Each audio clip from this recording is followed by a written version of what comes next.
ندیم صاحب پوچھ رہے ہیں کہ جب ہم کوئی بھی ذائچہ بناتے ہیں تو اس میں برج سرطان کا سیارہ قمر اور برج اسد کا سیارہ شمس ہوتا ہے، لیکن باقی سب سیارے دو دو بروج کے ساتھ منسلک ہیں۔ مثلا مریخ حمل کا بھی سیارہ ہے، عقرب کا بھی، لیکن ذائچے میں مریخ ایک ہی دفعہ لکھا جاتا ہے، نظر آتا ہے۔ تو ہمیں یہ کیسے پتہ چلے گا کہ یہ مریخ حمل کا ہے یا عقرب کا؟ اور اگر یہ مریخ حمل کا ہے جس کے لیے وہ خاص ہے تو پھر عقرب کا مریخ کہاں گیا؟ بہت اچھا سوال ہے،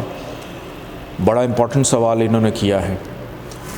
بٹ یہاں پہ ایک چیز یہ بھی ہے کہ جو پریویس لیکچر ہیں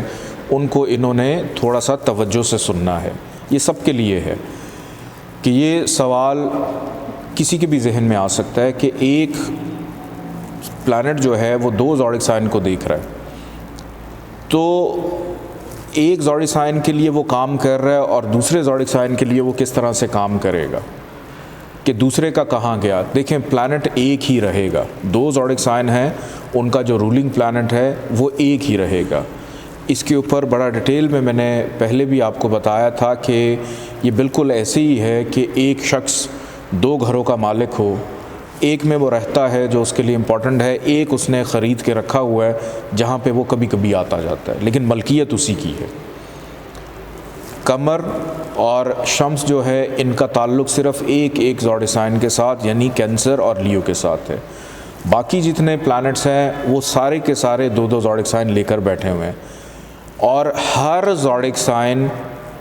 کو جو گھر ملتا ہے اور اس گھر کے مطابق اس کا پلانٹ جہاں پہ بھی ذائچے میں بیٹھا ہوتا ہے وہ اس کے مطابق ہی بیہیو کرتا ہے، اور ان دونوں گھروں کو الگ الگ اثرات دے رہا ہوتا ہے۔ کہ اگر مجھے اپنے ایک گھر میں کھانا بنانا ہے اور میں دوسرے گھر میں رہ ہی نہیں رہا ہوں تو میں گروسری اپنے اس گھر کے لیے کروں گا جہاں پہ میں نے کوکنگ کرنی ہے، میں اس گھر کے لیے گروسری نہیں کروں گا جہاں پہ میں نے رہنا ہی نہیں ہے جا کے، لیکن اس کی جو باقی ضروریات ہیں وہ ساتھ ساتھ چلتی رہیں گی۔ تو ایک پلانٹ دو ہاؤسز کو اپنے اپنے طور سے دیکھتا ہے، کرتا ہے،